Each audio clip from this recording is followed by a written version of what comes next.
conversations about culture and Christianity. My name is Eric, and today I'm joined by Jess. Hello, world. And Alex. Here to celebrate Reformation Day.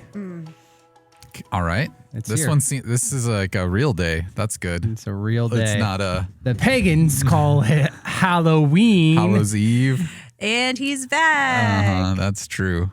Yes. I'm glad that last week there was a day to remember as well. Jess, are you going to hit me over this one? No, that's Okay. all right. Yeah. Good. Your little minion came prepared. He didn't want to let you down. And that is what he's dressing as today. He's Martin yellow. Luther? My minion. Oh, No, he's not. Jared's in a minion costume. We are both dressing as minions. oh.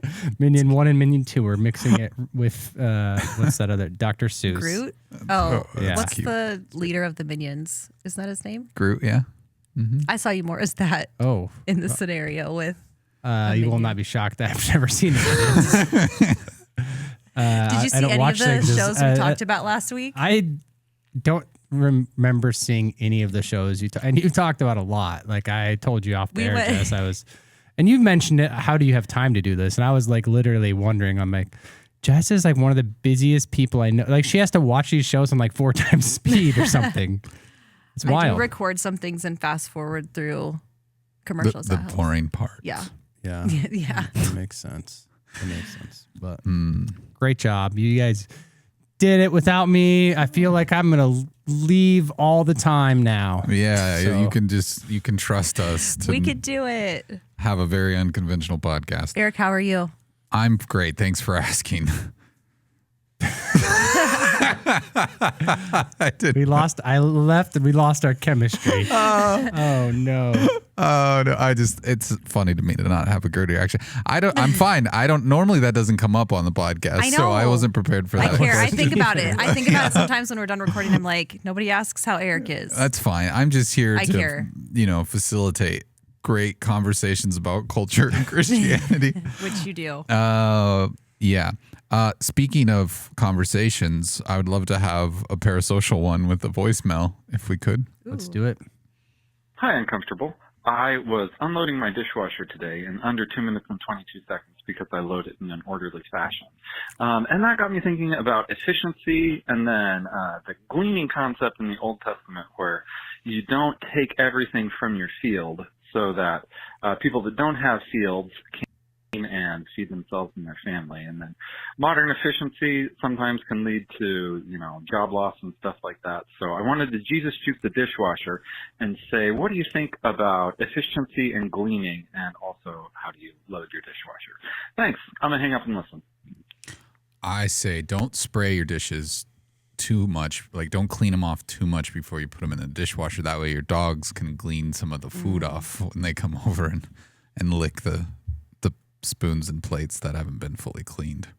Wow, that is profound. Yeah, thanks. That's like You just taking really a couple just different, biblical Tied it passages, in. giving the scraps to the dogs and Jesus and the gleaning from the Old Testament. Yeah, that's what we missed last week was the ability to tie all of our obtuse conversations to the Bible. So thanks. That was so good. That's pretty good. No, I don't really have a method. I just put things in the dishwasher. I've never counted the time it took either. That's maybe a little OCD there to caller. I don't know. I think that I never use the dishwasher. I really never do. Are you the dishwasher? I do I'm not the dishwasher often, but like days where it's my job to do the dishes, I just do them because I am not great at loading the dishwasher efficiently. I've had to rewash dishes so many times because when I grew up, we didn't have a dishwasher. Like the kids were the dishwashers, and so I was just kind of used to that. And so for me, there's been so many times, like when I was, single and like had an apartment or whatever, that I would load the dishwasher and just be so bad at it that the dishes weren't clean that I'm like, this is way less efficient. And I've just never taken the time to do well. So this is an example of weaponized incompetence. No, but then I'll just wash them. Okay. For me, I don't know. Yeah. To me, there's actually something lethargic, something soothing about filling up that tub, warm. Wait, what tub? Yeah, you're like basin. Oh, like the sink. washing Okay. tub. I was like, are you like? We do washing our bathroom. Are you multitasking with? I feel like there was like a dishes? Bert and Ernie thing where they would wash the dishes in the bathtub. Yeah, so I don't know. I wash myself and the dishes. Yeah, it's very efficient. It's so efficient. Like Russ was pointing out, I try to be as efficient as possible. None of that's true, Jess. On to you. Part of me is like, there are some things that Alex says, like we should look away. I don't want to look away sometimes when he says things because I'm like, what are you doing so bad in the dishwasher? Like, what's wrong with the way you do the dishwasher? Do you just like throw a plate in there flat? I don't like, know. what are you doing? I don't know. I just This is why sometimes we need your wife on speed dial. I'd like to. Just need some clarification there, because I mean, you understand how the dishwasher works, right? yes, I do. I've want repaired it before. the things to point at the jets that spin. I get it. I get it. I don't know. It just to me seems more efficient to wash them because I do spray them. We don't have any dogs to glean. Yeah. Okay. And usually my kids have already gleaned most of the food off of it. So that I don't know. That's it. I think it depends on your dishwasher too, because I've had dishwashers that don't feel like they actually clean the dishes because they're so bad. Yeah. And then like we have a newer one now, and I'm like, oh, it seems to do an okay job. But I think the sterilizing session or whatever it does, I mean, it runs. I don't know how long it's like 2 hours, like it's running. So I feel more confident that the dishes are cleaner than if I had washed them by hand. I think that's the only thing, because it has like that final sterilize mode where it heats everything up and kind of kills any bacteria. I don't know how it works, but I'm assuming it's more sanitary to clean that way, especially if you let your dogs lick the plates. I would guess so. Yeah. Now nobody's gonna want to eat at my house. It's rare that Or- it You know happens. what? Or okay? you don't want to eat at my What's- house because I wash the dishes. What's the soap for? Let the dogs, and then the soap does the job, The right? soap is for eating. That's what those little pods are for. They're Exactly. tasty little treats. But to the efficiency portion, I do think it is an interesting question because I do think there's been, instances where I have worked with people that are very, very efficient at their job, and their efficiency almost sets them up to be questioned. Like, are you working enough? There's just certain people that are like, especially really gifted at a skill, or over time, they've been able to get way quicker and more efficient at doing that kind of job. And so then people start to question, or try to add more tasks to their plate and, things like that. And so I do think it's an interesting kind of, he was pointing out it causes people to lose their jobs, at some point. And so you see, I don't know whether it's people complain about that in the unions or, people, these people fixing the roads, whatever. They're just so.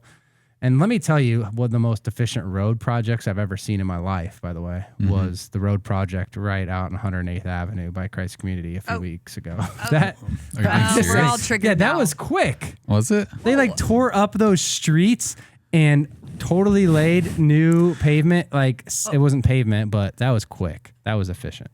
It took 40 minutes to get to work. It wasn't down that efficient to street. get, but it was done in less than 2 weeks.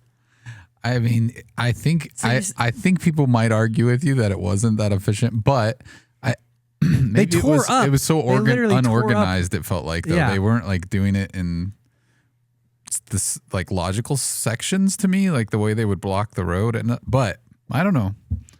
I also have a street right by me that's way shorter that has been shut down for a year and a half. I Okay. suppose there was a sense of urgency though that they kind of had to get this one done as fast as they could. It needed to get done. Yeah. There was surprisingly a lot of people that needed to get in and out of this street. Yeah. I will say, to the point of gleaning and harvesting, one thing that I think a lot of, I don't know if this will fit, but I thought of it when the question was asked. Sometimes I put a lot of pressure on myself to be a certain spot spiritually or be a certain spot in my life. And I feel like the gleaning and the harvesting keeps me at a good pace. So it's even physically, if I'm working out, I have a goal, or health wise, or even just when I'm working with clients, we are getting to a certain spot, but we can only handle so much. And there's things left. And that doesn't mean that we're leaving it or we're being lazy. It's just I feel like sometimes the gleaning gives us a roadmap of we can come back to this. Like, this is good stuff. Like, we know what we're getting out of it, and the stuff that grows here is great. So like, it kind of helps create a roadmap, but it also helps me stay on pace for a lot of things, including like the pressure to be a certain spot, especially a certain spot spiritually. So Yeah. I don't know if that's helpful. And I've never timed myself doing the old dishwasher. That but is, I will do also say that I've enjoy never timed. enjoy a nice dishwasher running. Makes me feel like I'm working on two things if it's running and I'm doing something else. Yeah. Sense of accomplishment. Yes. There we have it. All right. Well, hopefully we answered your question well and thoroughly. Today on the show, we're going to be talking about America's favorite pastime, not baseball, but coffee and caffeine. And what that means. I mean, I think specifically we're going to be talking about coffee, but I think that you can't talk about coffee without talking about caffeine. And it is easily the most acceptable addiction that people have and continue to partake in on a daily basis. Jess, I'm glad you wore your Jesus Grace Coffee Repeat shirt today. Yes. And I think that's, especially in the Christian world, it has become the acceptable drug of choice where we all can go get coffee and talk about spiritual things and do our drug of choice in circles and be okay with it, and nobody's too judgmental. And it tends to rule our lives. People are late to meetings because they had to get coffee, or people are grumpy because they hadn't finished their coffee, or or Or you didn't have coffee in the meeting and you were expecting it. yeah, and that makes you grumpy. Yeah. So we all are having withdrawals. But yeah, that's what we're going to talk about today. Alex, why don't you set this up a little further, because I know this was kind of your brainchild. So help us, wrap our heads around what you're thinking. Yeah, I think, and honestly, like part of that voicemail got me thinking more into this conversation around efficiency and gleaning, and maybe that gets more into like the actual harvesting of coffee. And right recently there was an article in the Atlantic that was talking about America's addiction to coffee, but tariffs, and how tariffs are really forcing prices up on just coffee, because coffee is one of those things that it's not efficient to harvest because of it's difficult to do the harvesting, at least to go get the beans not by hand. And so you've got most of the countries where people are harvesting coffee are not in the United States, or if it's in the United States, it's a tropical area. And but it's one of those things they haven't really figured out how to harvest very efficiently. Now, roasting and doing all that kind of stuff has obviously become more convenient and more efficient, but it gets into the wages and all that kind of stuff with the people. So we'll talk about that a little bit later. But for me, it's been one of those things, as I have seen more and more in the church like Jess's, and no shade on Jess. I wore it on purpose. Yeah, I know. Yeah, we talked about this. Or I've heard and seen even reviews sometimes of people like that they review a church based on coffee, or all of those types of things. It makes me wonder, and it's uncomfortable for me to talk about too. Maybe not the coffee part, but the caffeine part. Yeah. Because I rely on caffeine every day. And there's been times where if I haven't had it, then I'm starting to get headaches. I'm starting to have the withdrawals, and nowhere near, and science would say nowhere near like the type of withdrawals you're going to have on opioids or other types of drugs, nicotine and things like that. But undoubtedly my body is saying, hey, I need caffeine because I've become so reliant on it. And so I've wondered myself in from the cultural sense of Christian culture, from the ethical sense, from like how much do I consume and am I addicted? Like all of those kinds of things. And it's one of those conversations I don't want to have, because I'm like, I don't really want to find out something that would take me out of my routine or take me out of something I enjoy. So I think that's part of it too. And I'll also mention, this is not to drive any guilt. We are all sitting here with a Diet Coke right in front of us. Cheers. So we are definitely enjoying. There's caffeine. I'm kidding. Yeah, there's. I know, I'm kidding. I did find out this week Cheers. that there's less caffeine in Coke Zero than there is in Diet Coke, which is interesting to me. I thought it'd be the other way around. That is interesting. Yeah. Yeah, I don't. Jess, what are your thoughts on this? How are you taking this guilt trip that Alex is sending you on? He packed your bags. Proudly, she's got the shirt. I do. Yeah. I feel like I agree with a lot of what you said, Alex. It's an uncomfortable conversation because it's such a connection point, and it's almost like a safe connection point. It's like a comfortable place if you're meeting up at a coffee shop with somebody that you're trying to get to know, or doing a job interview or something like that.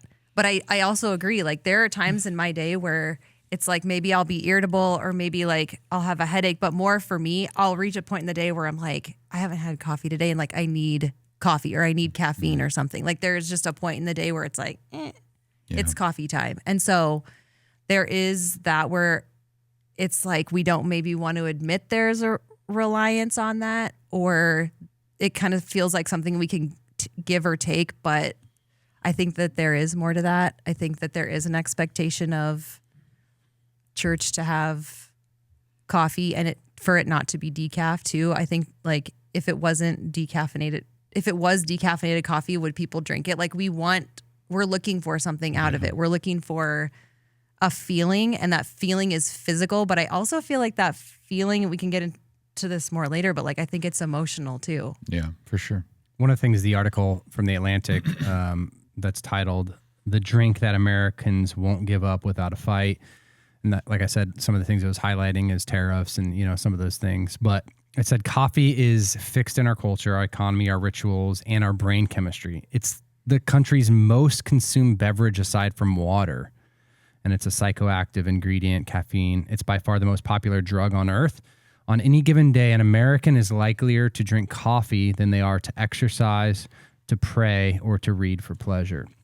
And so for me, that kind of hit the nail on the head of some of the things that maybe some of the internal struggles that I was having of it, because I don't think and anything can be a bad thing, if it's unused outside of regulation and, if it's overused, underused, things like that. But, I don't want that to be said of me, at the end of the day, that like I am more in need of coffee than I am of exercise, spending time with the Lord, or even reading, because those are other things that do fill me up and are other stimulants for your body that I think you need. And so that's where like that tipping point of, you don't walk around people, and maybe they would be jerks if they were, and people maybe do this in some ways, but you don't see exercise in Jesus, those kind of shirts, like people walking around the church all the time, reading in Jesus.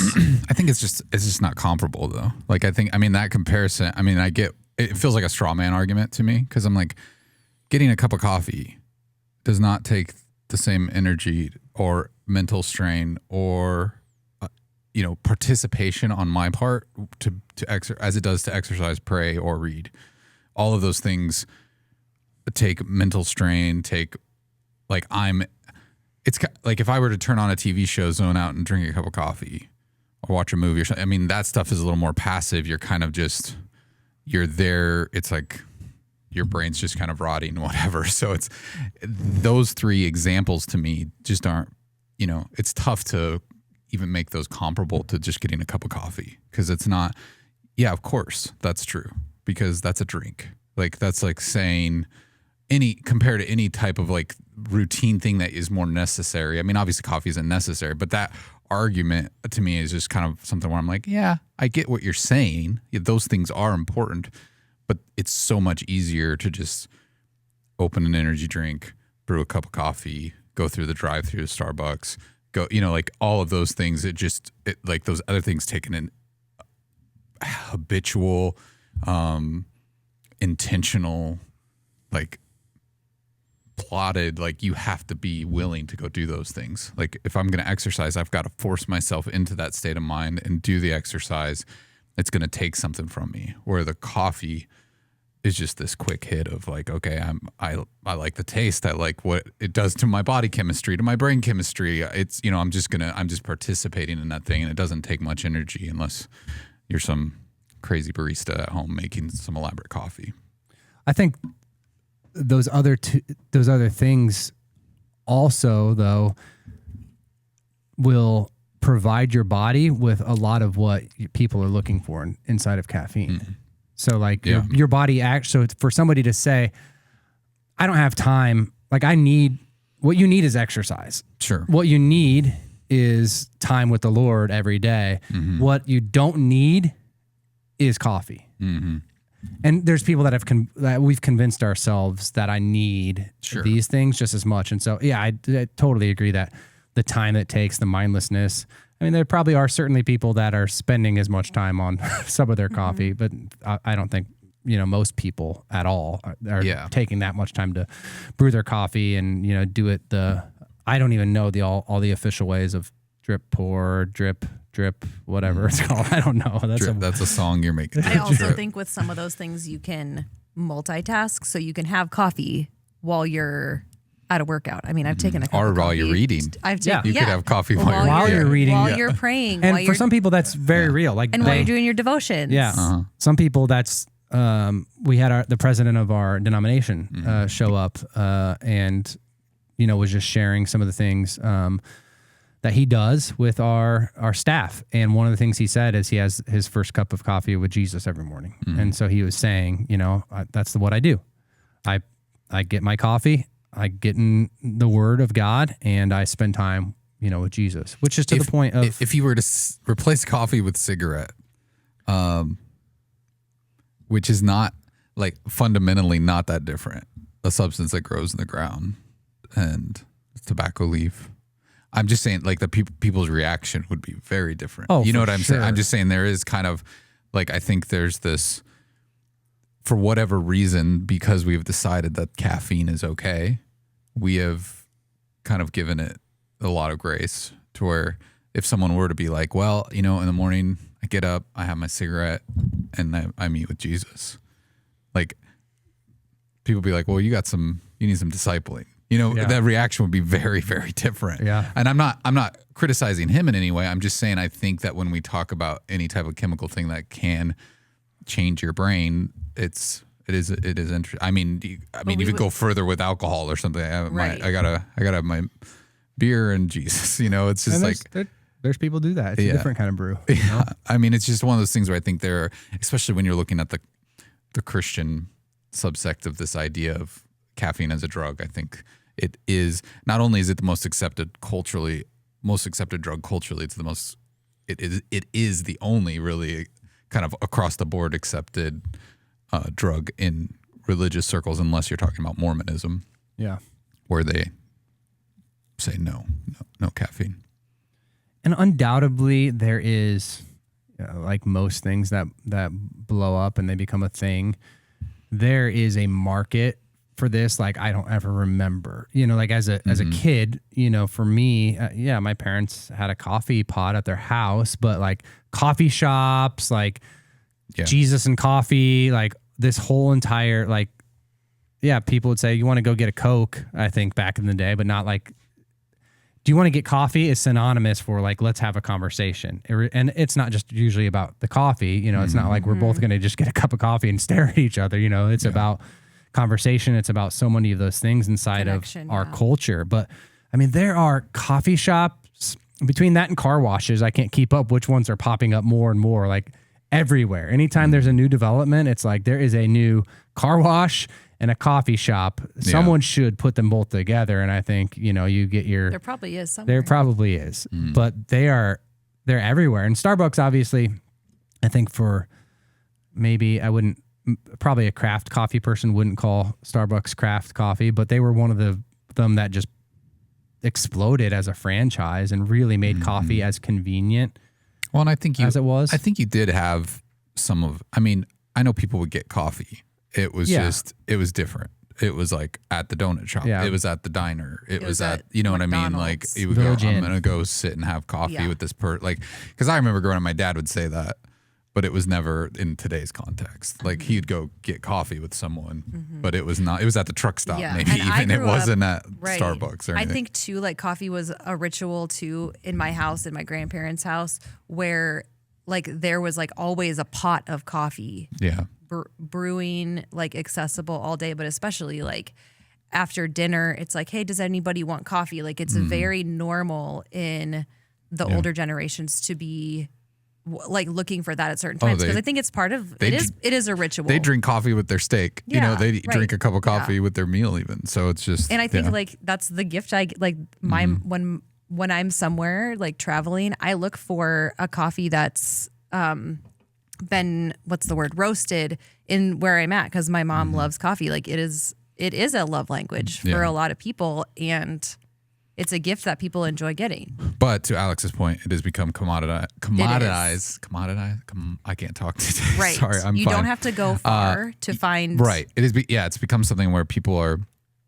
I mean, I guess it is the drive-through culture of, now that we've added like all the sugar and milk and other things to it. It's made it more palatable to people who normally wouldn't drink coffee, but now they can, and it's everywhere, and it's marketed highly. Like most. I mean, we've talked about Wall Drug a lot, but that was like their big sales pitch for probably 100 years is 5-cent coffee. But that's such a different, I don't know, even that product that they're giving you is so different than what we're experiencing today. And I think, the next part is where the internet has opened our eyes to, and we've talked about this with Temu and other things, like to be more conscious of where products are are coming from. I don't think anybody really ever considered where the heck your Folgers can came from, or, things like that in the past. How things are being sourced. So I think more and more with the higher demand is the higher need to produce. And with the higher need to produce, like I said earlier, it hasn't become as convenient. They've been you're able to roast it a little quicker and things like that, but you still, for the most part, need humans that are doing the picking of the beans and sourcing it and doing all those kinds of things.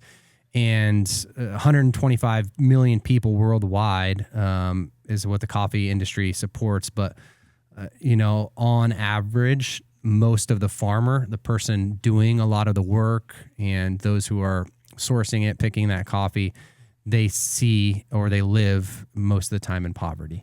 And so I think that's the other kind of conversation. There's people bringing an awareness to this and, fair trade and things like that. But talking about, okay, your whatever, $8 coffee. I don't know. What's like a standard coffee at like a Starbucks? I mean, it really depends on what you're getting, but it can be anywhere from $6 to $8 if you're getting like I'd say average a is latte 6. or something like that. But if you're just getting a cup of coffee, it's probably like $3-4. Yeah. something Right. like that. So Maybe a little more, yeah. there's probably a couple cents that farmer will ever see from it. And of course, a raw coffee bean needs to be processed. And so they don't get shouldn't get all that money. But that's just, I think, another part of the conversation, and just climate, being more and more aware of our climate and how that changes.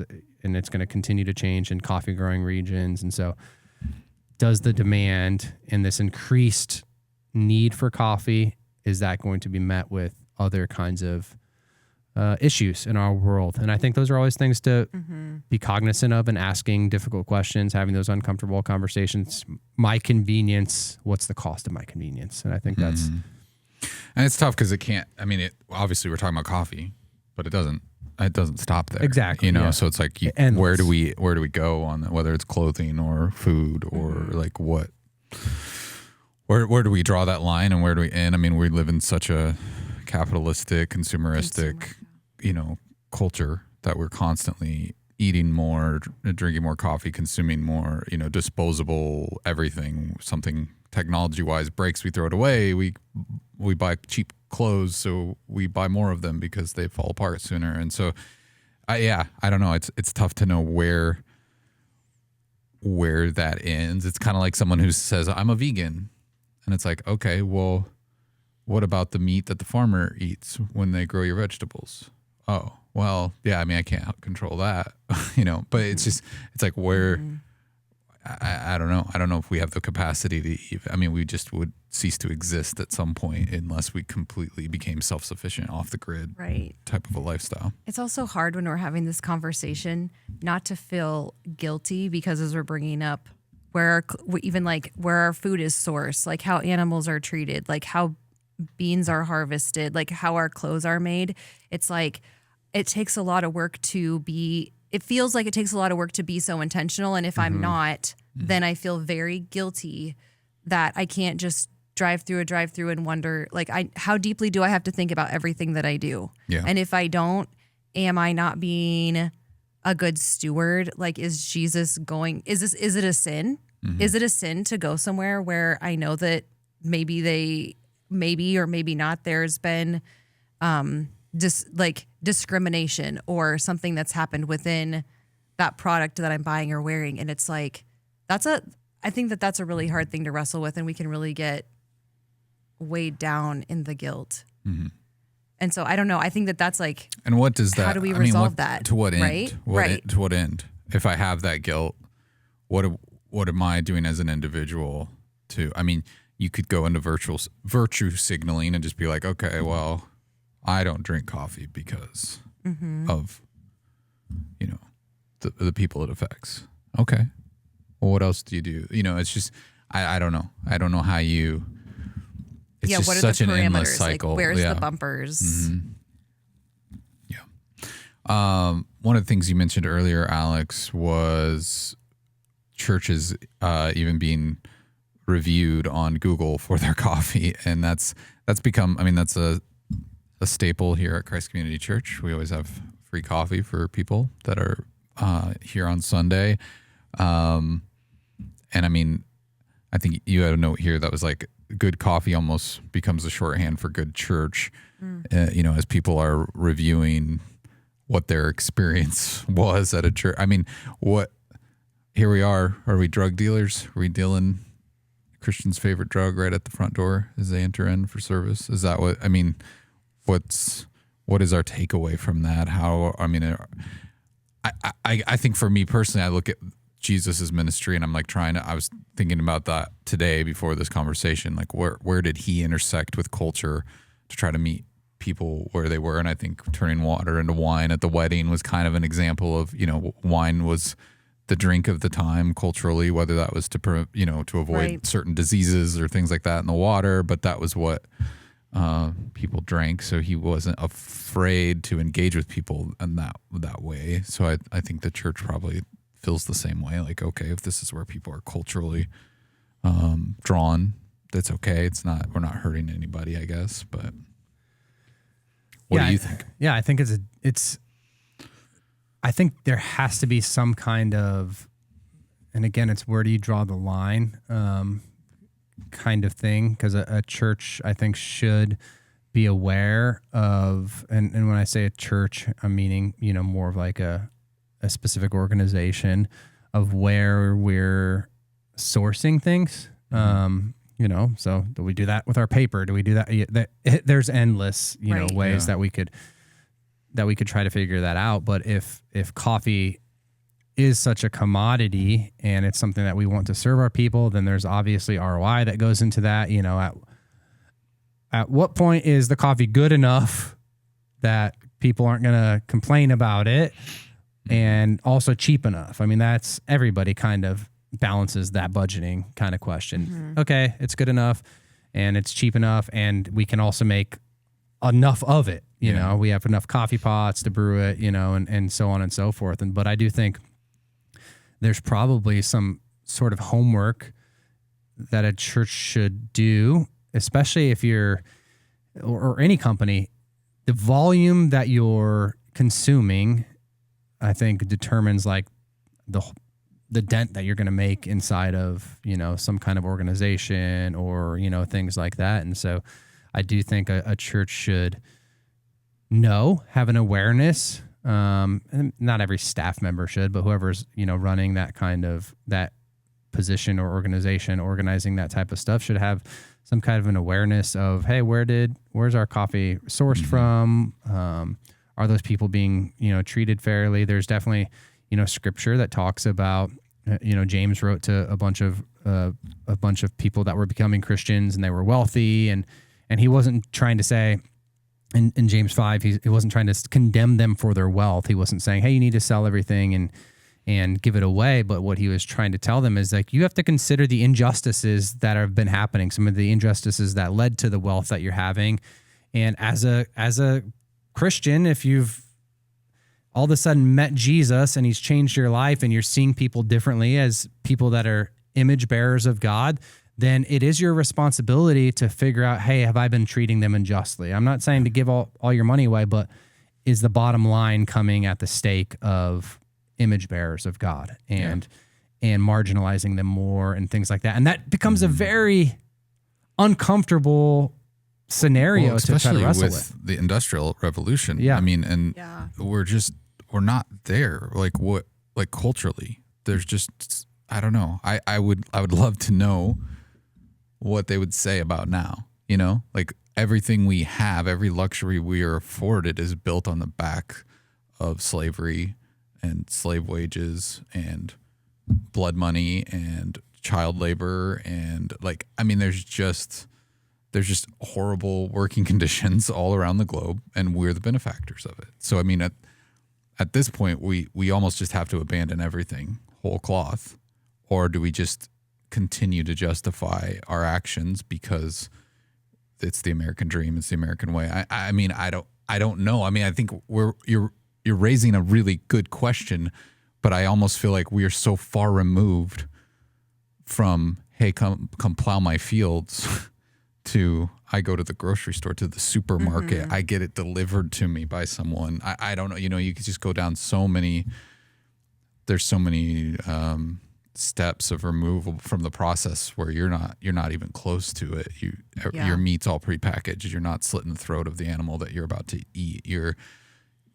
It's just, we're so far removed from that. And I mean, if we look at it, even as believers in this country, we could say everything that we participate in, we somehow have blood on our hands for the cost of that. Yeah, we're responsible for oppression, in people's lives. And I think that's where, there are people that, fighting for certain things politically do help make steps in those directions, when people have arguments or conversations about, minimum wage or, some of those kinds of conversations, that's where they have a direct effect on, morality and what is, and even, figuring out what is a poverty level and figuring out some of those types of things. Like right now, as we're speaking, there's, and I'm not even going to talk about who's to blame, but right now there's going to be people next month tomorrow on benefits that don't have them, because of that have qualified, and for whatever reason, they've met the qualifications for these things, and that's where we trust a government and trust, okay, what subsidies should happen and all those kind of things. And so that's where it gets into even the uncomfortability of politics, and we trust it and we have faith in it because we hope that some of those processes are working that remove the direct oppression, I guess, away. But with coffee, it's, in particular, or things that are more global, it's harder for us to, we can't rein in all of that, necessarily. Well, I mean, I think there's people on both sides of the political aisle that would argue that we should bring things back to America, that we should make more products in America, that we should, the agriculture should be done in America, and all that stuff they're all great arguments. But then with that comes other things. Then how can we afford to pay Americans to do the work that we're paying pennies on the dollar for overseas? And then if you do that, well, okay, then that raises the cost of the product. And then now we're in an economic crisis because people aren't getting paid wages enough to afford these products. And then that makes you ask another question. Well, then should we be consuming these products at the level and rate in which we do because of their cost?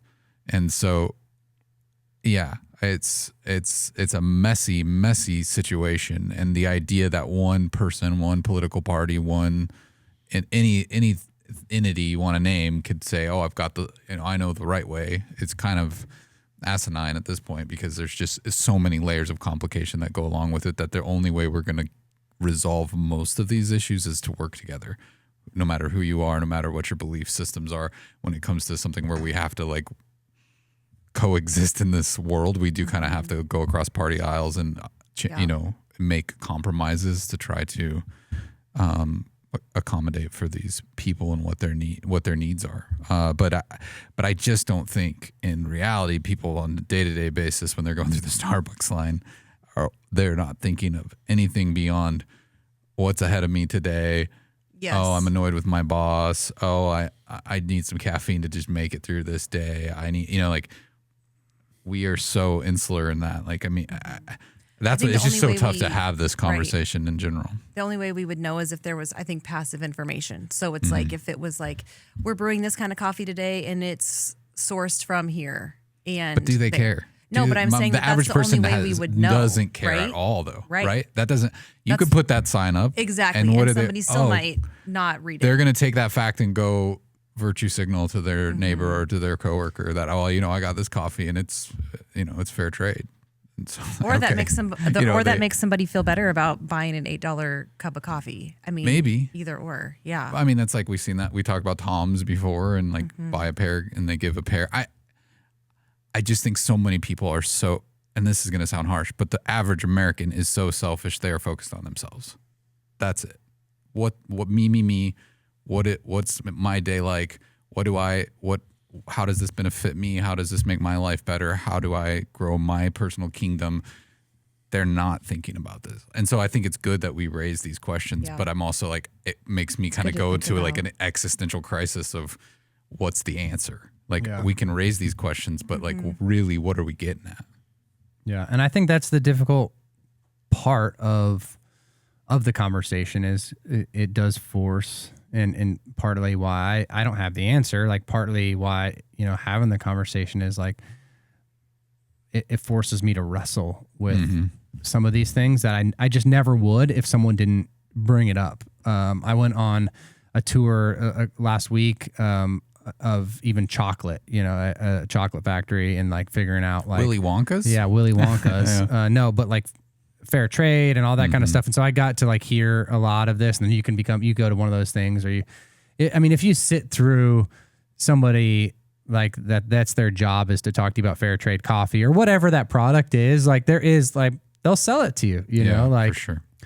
And you become all of a sudden more aware and conscious and, things like that. And you're like, how long is this going to last? And the comparisons between labor and in the chocolate world, it's, very similar to the coffee world because same kind of ways it has to be harvested, same kind of climates and economies and things like that. You can't grow chocolate really in the continental US and same with most coffee beans. And so it forces you to wrestle through some of those things. And you're like, okay, how much of this is for me to wrestle with the Lord? Like how much is he nudging me personally to talk about it and to wrestle through it and to figure out my own theology and how I'm going to do life with it before like over applying that on everybody, like every working mom that's like, I just need coffee to survive today.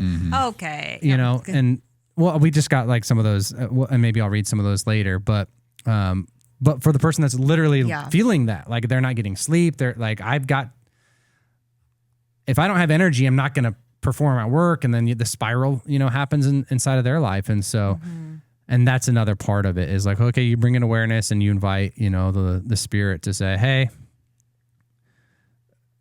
All of us probably can take more steps towards an awareness in some place in our life and how people on the other end that are image bearers of God are right. But I think the argument that is hard for me is like, if I don't drink coffee, let's say, which is not true. I love coffee. I usually drink coffee I make at home. That doesn't affect I don't know where I get, or if my beans are fair trade, I buy my Costco. So let me know. But I'm just saying, hypothetically, I don't drink coffee, don't like the taste, never had it, whatever. It's so much more easy for me to judge everybody else that drinks coffee. I don't drink it. What's your problem? Why are you addicted to it? You should stop that. I don't do it. So, but that's one thing. And it's like, what are the other things that person does that everyone else could say, well, you shouldn't do that. Well, you shouldn't eat junk food, or you shouldn't support that restaurant, or you shouldn't support that clothing brand, or you shouldn't drive that vehicle, or you shouldn't. So, I mean, it's just, where does it end in that line? It's so anything, like we lack so much empathy as a people that it's so tough for us to imagine somebody like is different than us, like that becomes a struggle. Like, you like that thing? Well, I don't like it. I don't even understand how you could like it. Yeah. Like, so it's like, I don't know how we even get past some of that to where I mean, for someone who doesn't drink coffee, it would be easy for them to tell you, stop drinking coffee today. There's no reason you should drink coffee, right? So then what's the next inevitable thing that that you should stop doing today? Well, I think if you're doing it and you're going to be pious about it, then like if you're worried, hey, if I do this, I'm just going to be blasting everybody that is not drinking coffee, then okay, that's not the right heart if that's the reason, so you can be judgmental. But I think there's other like health, things I know that we've all talked about doing, whether that's, eating one meal a day, fasting, things like that doesn't drive me to be like, everybody should do it. I mean, it's the right thing to do, but you don't have to force. No, I'm just kidding. For me, in my lifestyle, and if somebody asks me about it, hey, we'll talk about the benefits, but it's not like I'm marching around, I will get a meal with someone and I'll let them know beforehand, usually like, hey, I'm not going to have anything, today, but like, I usually let them know that so that when they're sitting there eating, like, I'm like, there's no judgment here. Like, this is not like I'm sitting here just, all right, counting how many bites you, like that, that doesn't even come up for me, in it. So like, if I am taking that elitist level of whatever it is, then that I think where it can become a problem for sure. Okay, this may be my hot take of the day. I don't know, but I don't believe that the coffee industry just sells coffee, and like other places that are wanting us to consume things are just selling their goods. They are selling a feeling. We feel a certain way when we drink it, when we consume it, when we get it, when we wear it, when we hold the cup in our hand. Yeah, Yes. it's like they used to talk about green straw status. Yes, like there's a feeling of like, I'm gonna feel better. Even like if I go to the gas station and get an energy drink, or if there's commercials that show families eating at McDonald's. So like that, to me, I can really like get a good feeling of like when I'm like being nostalgic about that. Like our culture, our consumerism sells a feeling too. And so I'd say if someone's judging coffee, well, there's probably something else in your life that gives you good nostalgic feelings that you're consuming in some way. And that's where we can kind of relate to each other. But I think that that's also maybe where we can spend a little time sitting in some, reflection. I'm not even necessarily going to say conviction, maybe, but it's like, what are we consuming? Like, am I replacing the feeling that I get when I have coffee, like with like a relationship, or with like, do I feel loved by that? Because there are some people that truly feel loved when they receive coffee. Like it's so mixed together that it feels confusing. And that's why it feels like this like ball of yarn. But it's like, okay, what am I getting from this that I could be getting from the Lord? And maybe that's a big stretch. Yeah. But I think that there's room for that question when we're saying like we get emotional feelings, reactions from the things that we consume. Yeah. Like it makes and who we are. And it doesn't stop. I mean, the addiction side of that is not, it's not just caffeine. It's It's food, it's sugar, it's social media. It's whatever type of thing that that can control you, or that you can't abstain from, or at least you feel bad if you do. That's what's kind of controlling you. A couple of just stats. I just put out a random poll, Jess. Great idea yesterday, just for our listeners, like on Instagram. On Instagram, just to see who. The first question was, do you drink coffee every day? We had 70% of our listeners say yes. 30% of them say no. And the next question was, how do you prefer your caffeine? And we had 70% of people say coffee. 19% of our fans, our friends, or whoever at least tapped an answer said energy drinks. And 11% said they stay away. So there's a small portion of people that do. Where do you make or get your coffee? 75% of people get it at home, and 25% are going to coffee shops. Are you addicted to caffeine or coffee? I thought this was an interesting one. The answers were absolutely, 31%, maybe a little, 54%, and 15% were not a chance. The 15% of not a chance were all people that don't drink coffee. So pretty much everybody that drinks coffee or an energy drink admitted to having maybe a little or absolutely. You didn't give an they're option addicted. for no. but not I'm a chance. I mean, not a chance is no. Oh, I know, but I think you're right. Okay, it's not. It's like this isn't there needs to be an scientific option survey. that's like I drink it, but I'm not addicted. But I'm fine. Yeah. Well, some might have said not a chance, but everyone that did say not a chance. No, I know what you was mean. someone who didn't. I'm being facetious. And Gabe, just for some other things, the last question that I posed was, what should people know about coffee or caffeine? Some interesting answers in here. No one cares whether it's good for me or not. It's the Christian drug of choice. Mm-hmm. There's one hot one. There are things that it can reduce: type 2 diabetes, some types of cancer, and it can reduce the risk of Alzheimer's, Parkinson's. So some people would say, hey, drinking coffee every day, is good. A slow morning coffee ritual is the best. Say the word coffee to me triggers the same as when you say walk to a dog. I don't know totally what I think that means. Like they wag their tail. Yeah. Go for a walk? Let's go. It's time. It helps this working moms get things done. One person said coffee is not yummy in my tummy. And one person who shall not remain anonymous said all men should make coffee for their women. It says in the Bible, Hebrews. Oh. Thanks, Jess. You could have just said that out loud on the podcast, but I appreciate you still responding to our Instagram. I was like, what's that thing everybody says? So yeah, I mean, obviously people have a lot of thoughts and things like that on coffee. So thanks for participating in our poll. Mm-hmm. And overall, most of our people, they enjoy themselves some coffee or some kind of caffeinated beverage to get through the day. It's tough too. It's tough to be honest about it because like I even thought about that coming into this conversation. It's like if you ask me, are you an addict? I would probably I don't think I'm an addict. But then if you're like, well, I'm going to take your coffee away, I would probably struggle with that. Yeah. I'd be a little upset, be a little defensive, a little bit like, well, why? What's it hurting? And then I think even to what you alluded to earlier, like kind of going through like on a health journey, like where it's like, oh man, coffee's that thing, like 0 calories. Like if I just drink a cup of black coffee and I'm like needing that something to get me through the day, like it's like, okay, I could drink that. I don't feel any consequence really. I feel a little more awake. I like, so it's that thing where it's tough. I'd be like, why would you take this away? This is all I got right now. I'm trying to like do better, and so it's just all of those sorts of things, like they add up. And like Jess, you hit the nail on the head. I think it does come back to emotional connection, and whether that can be nostalgia or just habit or whatever.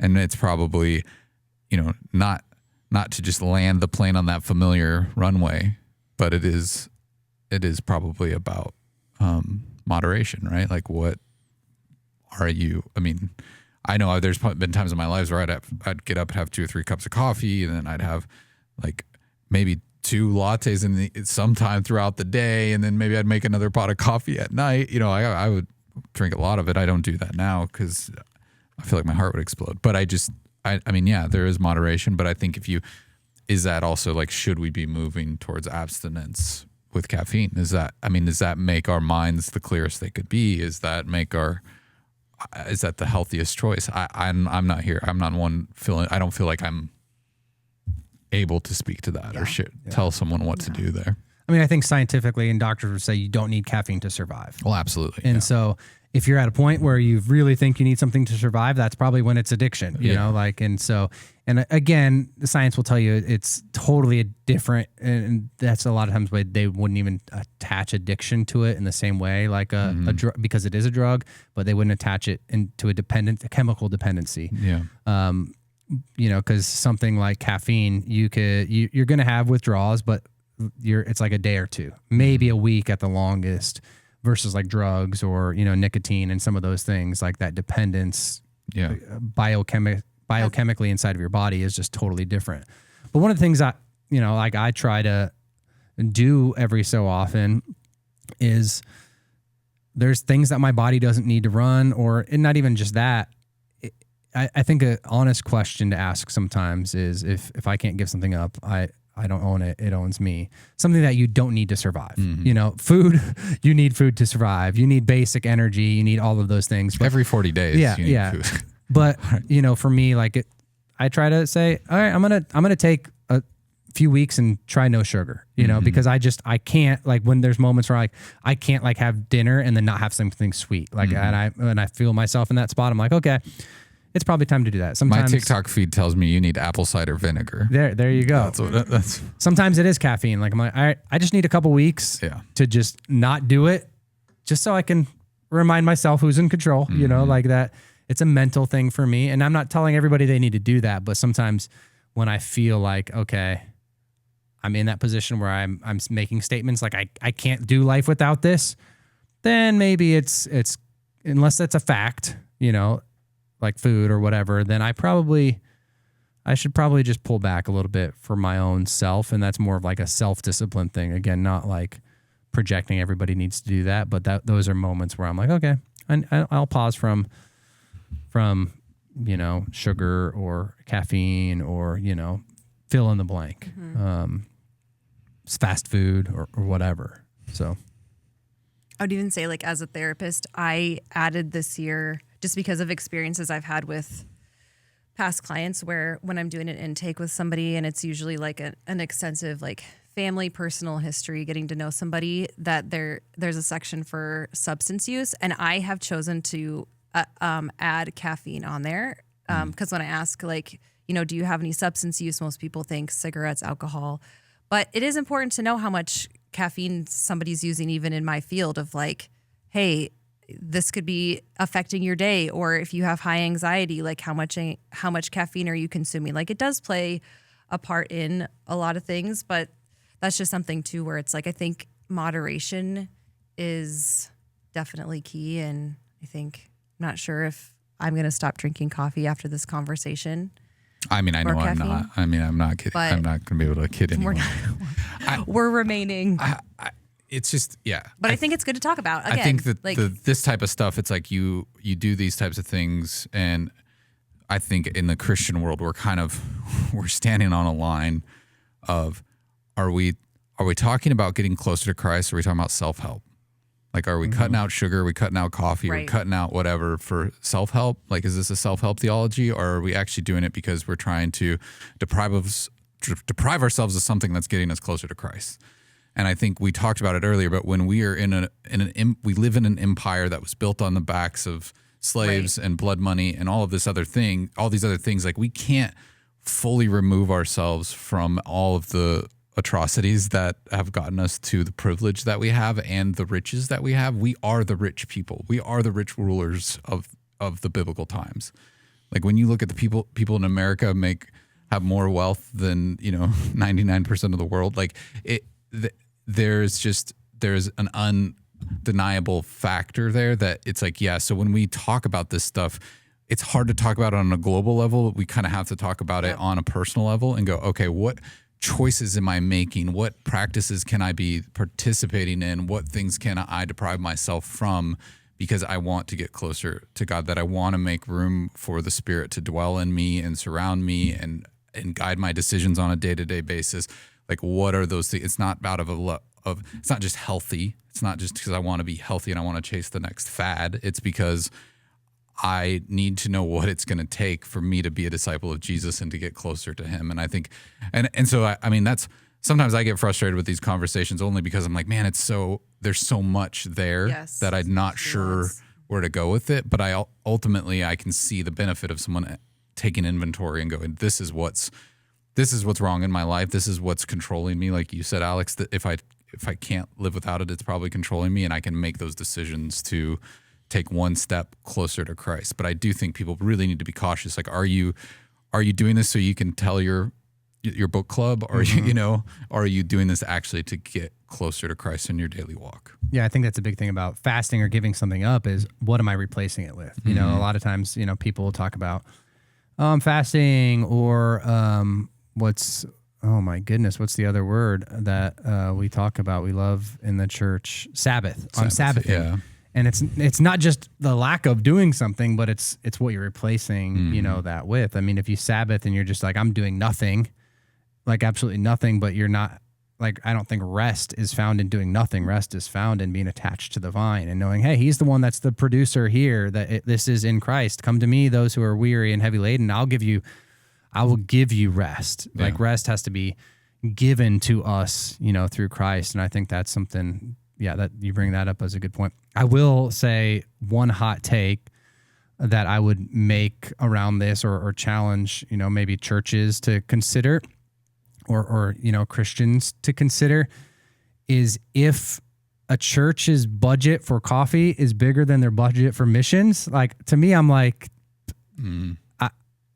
I think that's wrong. If and I'm glad, at Christ Community, we don't have that as a problem, but if my budget for, coffee is larger than my ability to give towards the church or other people, man, maybe that's something I should consider in my life. And all of us have something in our lives that's like, I have things I have to wrestle with, whether that's clothing or electronics that I have to ask myself that. Yeah. And so I think that's where, did we solve the coffee issue? No, but every so often I need to be reminded, in some way, and it's going to take some kind of content or something to talk about that. Oh yeah. Like the end goal is me looking more like Jesus, and I can always be refined. There's always a step. Maybe it's not coffee, but there's something that the Lord is inviting us all into, to give up something to gain something better. Yeah. And so I think that's good. We didn't solve, am I going to not have a 0-calorie energy drink anytime in the near future? No, probably not. But are there things, and have I thought about it? Am I taking this to the Lord? Yeah. Hopefully so. Yeah, that's good. All right. Well, thanks everybody for hanging in there with us through this conversation. If you were drinking coffee while listening, hopefully you just threw it on the ground or dumped it out in a potted plant near you. Reheat it. Yeah. Really let the Holy Spirit convict you. But no, I think it's a good thing to think about. I think we all have those steps we can take. But that does it for today. So if you have any questions or concerns and you want to reach out to us, you can do that on social media. You can message us on Instagram or TikTok at CCCOMA Podcast. Send us an email to podcast@cccomaha.org or leave us a voicemail at 402-885-9930. But until next time, we'll talk to you then.